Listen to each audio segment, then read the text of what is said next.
That's funny, Ashley.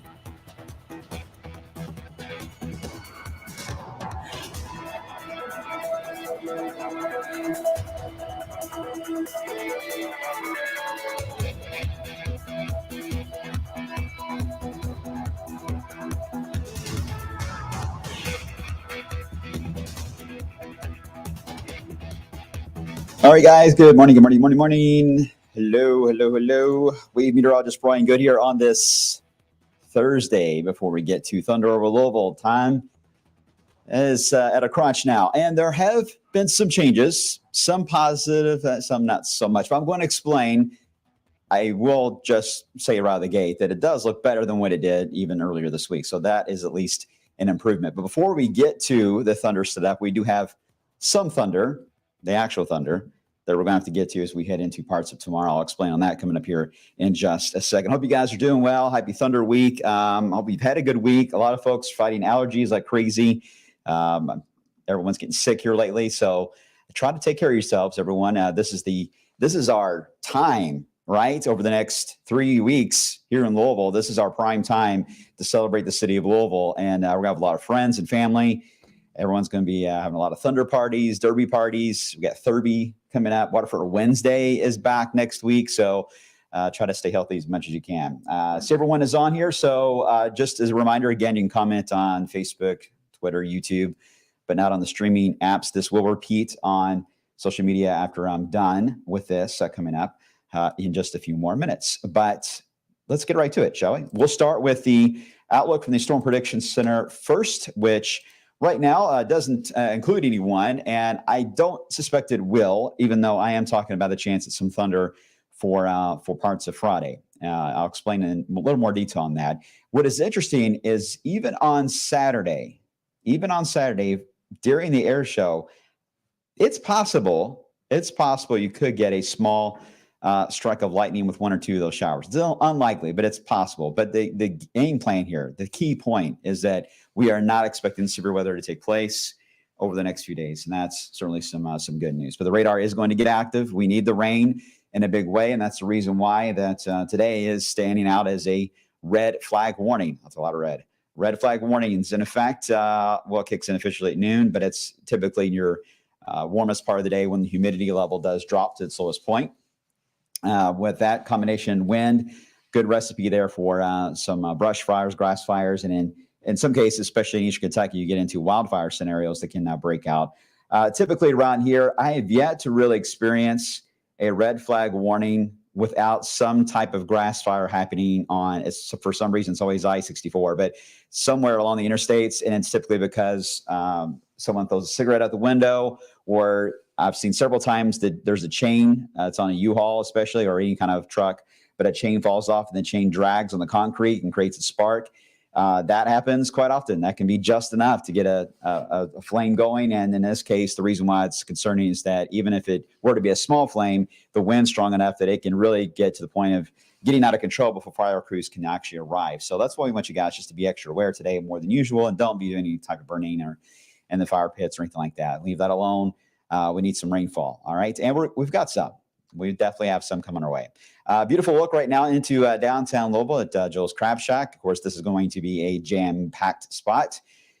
This year, they're having the bridge light up. Now, from what I understand this year, though, there will not be the waterfall fireworks on the bridge this year. That is a change. I believe this may be the first year since the 90s that is not taking place. There's going to be other things that will be added that you guys are going to enjoy on the show.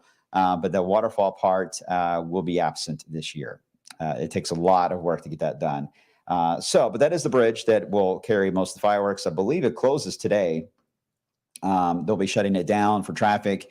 And then, of course, they get everything loaded up on the bridge as we head through the next 36 hours there. All right, let's get into the current setup on the radar and satellites. Of course, nothing on the radar, nothing to track there, just some high-level clouds. It's going to be quite warm today. We are still on track to get the record high in Louisville today is 87 degrees. We made it to 84 yesterday. We didn't hit the record. We weren't expected to. Today, I think we have a chance to hit it, especially with such a dry air mass and gusty wind.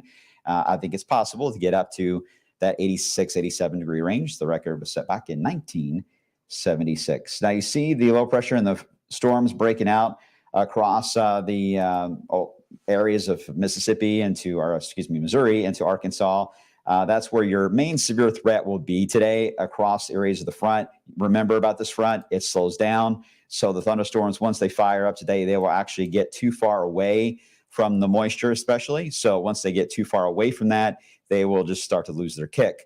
So they become just a wall of showers, a wall of rain, basically. And that's what you're going to see on the radar trends. If you're watching 11 o'clock news tonight, and certainly when you wake up tomorrow morning on sunrise, it'll be a wall of rain that will be approaching, very little in the way of thunder.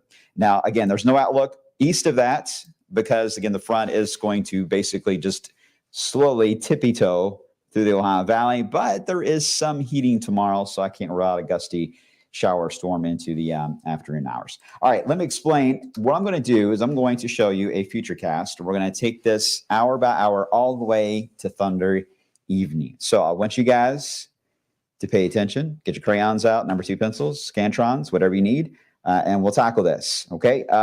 Pay attention to your location when I show you the map here. Hopefully you can see it all right. And notice the clock at the top left. Now, this is not going to be an exact outlook from weather perspective. This is just a tool that we use, but I do think what I've seen of this tool so far, I do think it tells the story the best from everything I've looked at and what typically happens around here. So that's the reason why I've chose this one. It's our in-house model. So we've got the 80s this afternoon. Tonight, you see the wall of rain. Notice it didn't really move very much, right? It tried and only gained like 1 or 2 row of counties into Indiana. But even at sunrise tomorrow, a lot of you will be dry. And it will be actually fairly mild outside, warmer than what we had even this morning. So a relatively mild start to the Friday and a little bit of hazy sunshine out there. You're like, hey, this is not going to be a bad day at all. And for a lot of you, yes, it won't be that much of a rough day at all until we get toward lunch. Okay, now we're getting at the band of rain moving in. Remember, this band of rain is slanted, as most cold fronts tend to be around here. With it being slanted this way, let me use this hand. There we go. Indiana will end up getting the rain first, and then Kentucky will be the last, especially southeast of Louisville, at least with this particular wall of rain. But here's where I think there's a little bit of a flip in the forecast here. You got the wall of rain coming our way. This is rain, cold air, temperature right around 50 in many spots where the rain's coming out. However, to the east of 65, look at the numbers here, 60s and even some 70s. Now, that in itself would be enough to try to fire up a few thunderstorms in reaction to that. Placement is everything. So if the rain shield in the morning is too far east, then this thunderstorm chance is going to be out of wave country and more of an I-75 concern if anything can pop. Likewise, if the rain band tomorrow morning is a little further west than the way it looks, then we will run the risk for a few rumbles of thunder or thunderstorms a little closer to I-65. Again, this would be mid-afternoon tomorrow. They would pop fairly quick on the radar. So there's not much of a heads up on these. That's a general window. I can give you those mid-afternoon. We'll hopefully get a more exact time tomorrow once we know where the band of rain stops tomorrow morning. So it's going to be kind of two different storylines here. You get the wall of rain, steady rain. You get the thunderstorm pop. And again, the severe threat is quite low with this because these are what we call elevated thunderstorms. I just checked a lot of the soundings from this area, and they are indeed elevated. So typically in this area, you can get a gusty wind out of it. You can get some small hail, but that's about it. It will try to move northwest and collide with the wall of rain that's here along I-65. You can get a little bit of wind too when that happens, but they will both merge together as we head into about the evening drive time for Friday. And when that happens, the rain may enhance a bit. That's when it's going to get messy. The afternoon commute is going to be much more on the messier side on getting home tomorrow than the morning drive will be. Okay, so just plan your day accordingly on that. Hopefully you can get out of the office a little early. And then you get the rain, steady rain. We'll lose the thunder component fairly quick after the first few that pop on the radar. It's mainly just general rain and a rainy Friday night all the way through midnight. Some of you may be going out and celebrating with friends coming in town tomorrow night.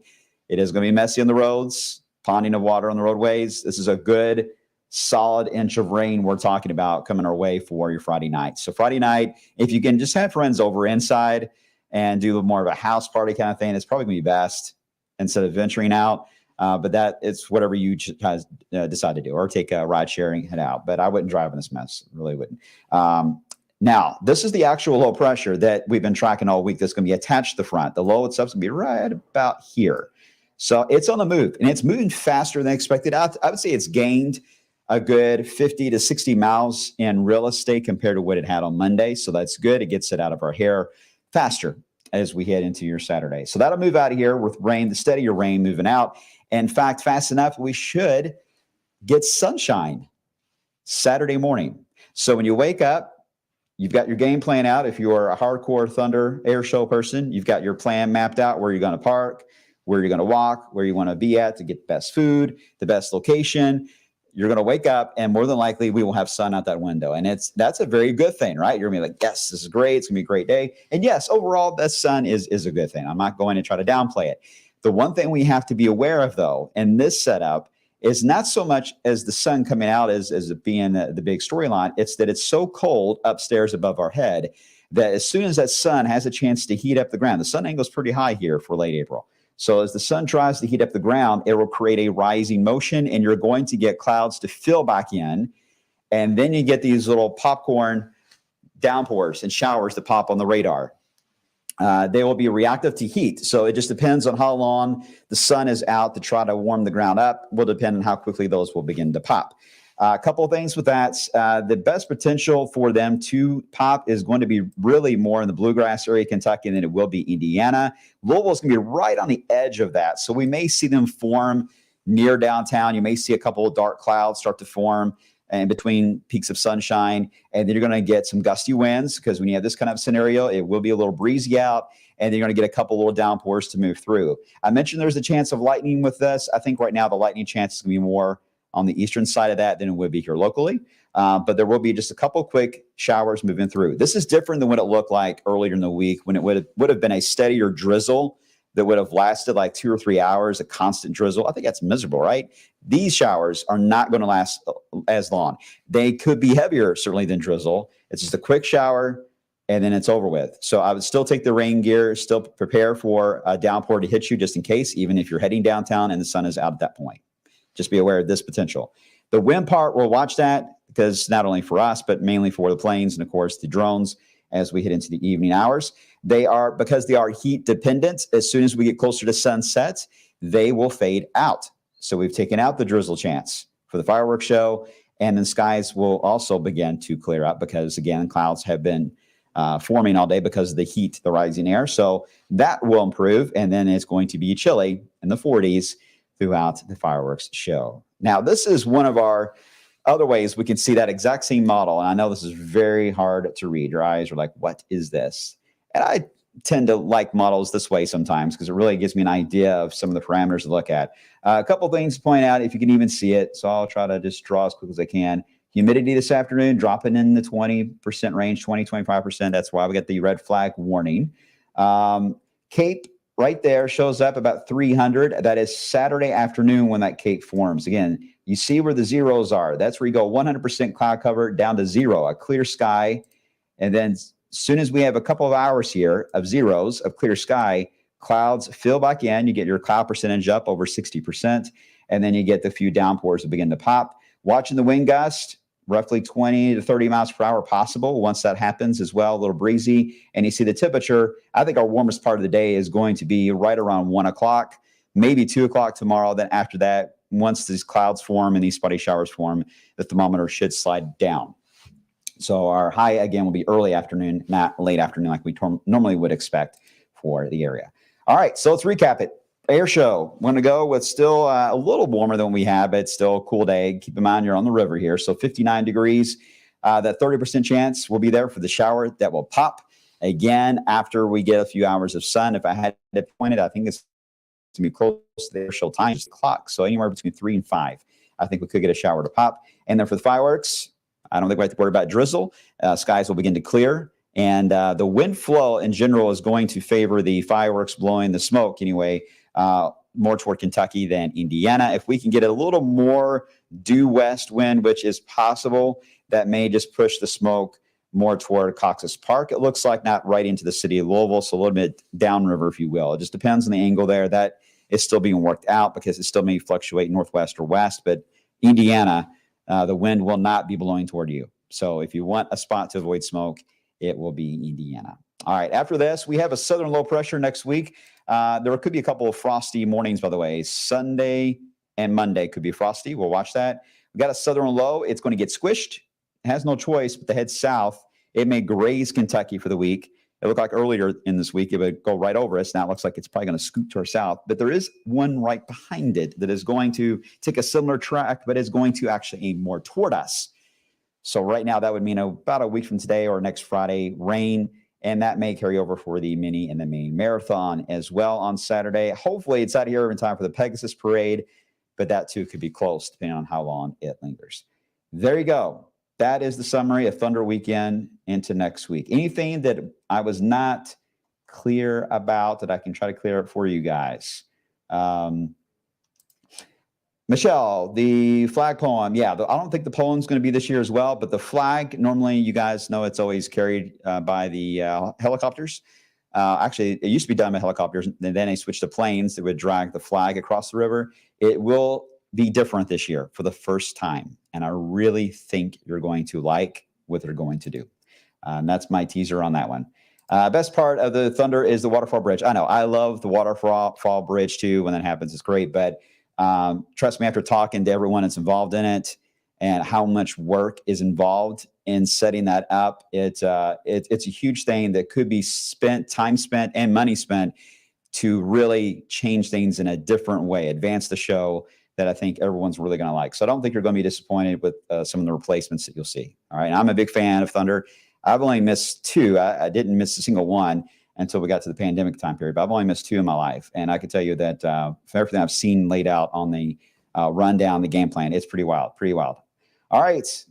Kevin thinks, no problem. No problem. I'll take the credit unless it rains on you all afternoon. Then it's Kevin Harted that'll take the credit. All right, guys, I'm going to run, get ready for the midday show. I think everything's stacked up pretty good, but I'll be back on tomorrow again, and we'll just see how things are trending, make sure things still behaving itself and lining up just right, and make sure we don't have any surprises or anything like that. Something I'll be watching carefully. All right, have a good rest of the day. Enjoy the 80-degree temperatures. I'll see you on midday.